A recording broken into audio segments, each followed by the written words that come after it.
Having few or no friends isn't a social failure. It's often a psychological adaptation.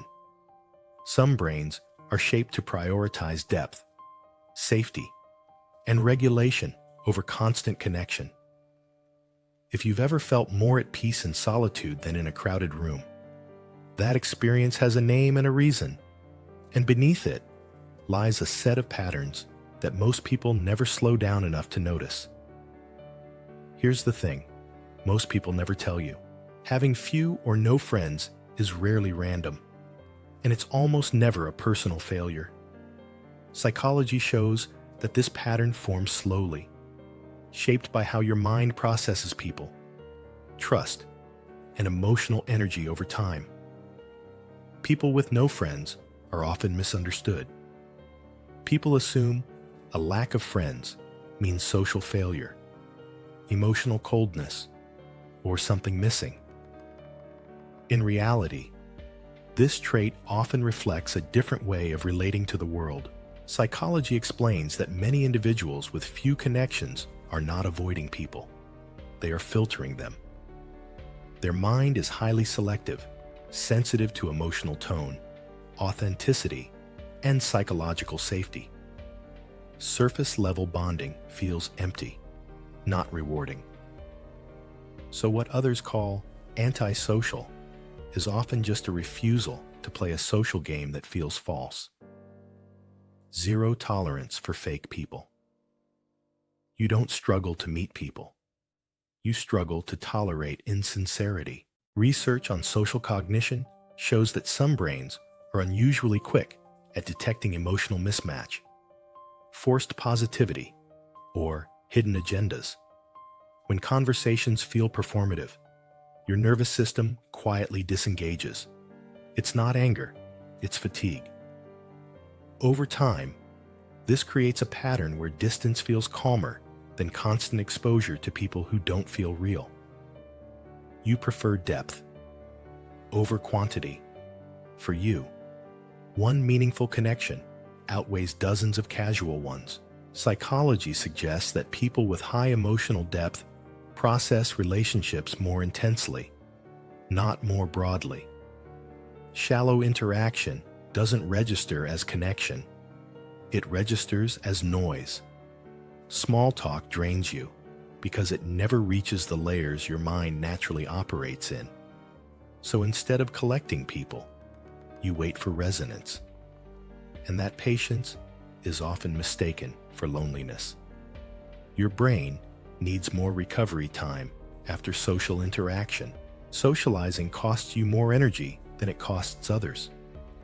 Studies on nervous system sensitivity show that some people experience heightened neural activation during social interaction. Your brain is tracking tone, body language, meaning, and subtext all at once. Afterward, it needs silence to recalibrate. That's why time alone feels restorative, not empty. It's not avoidance, it's recovery. Extreme independence and low need for validation. You learned early how to stand on your own, mentally and emotionally. Psychology explains that when self-regulation becomes strong, the need for external reassurance weakens. Praise doesn't move you much. Approval isn't motivating. You don't rely on others to confirm your worth.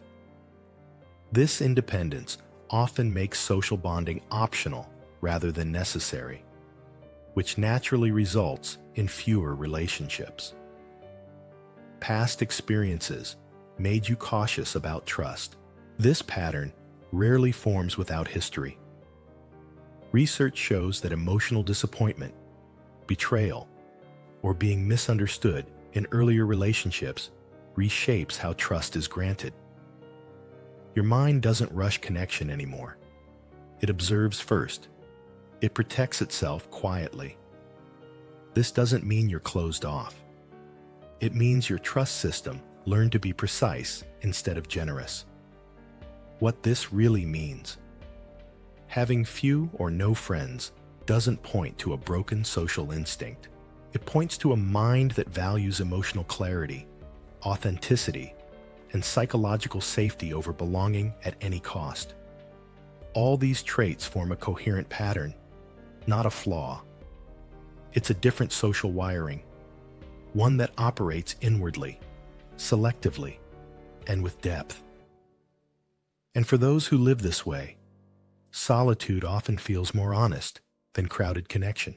Having few or no friends is not a flaw or a failure, but a different psychological wiring that values meaning over noise and truth over comfort. It often reflects a brain shaped by experience, discernment, and an internal maturity that doesn't rely on constant social reinforcement.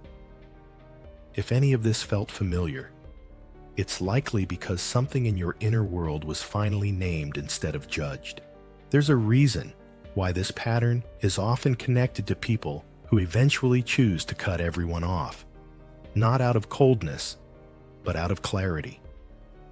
The next layer of this reveals how and why some minds reach a point where solitude feels safer than shallow connection. And understanding that shift can change how you see yourself entirely.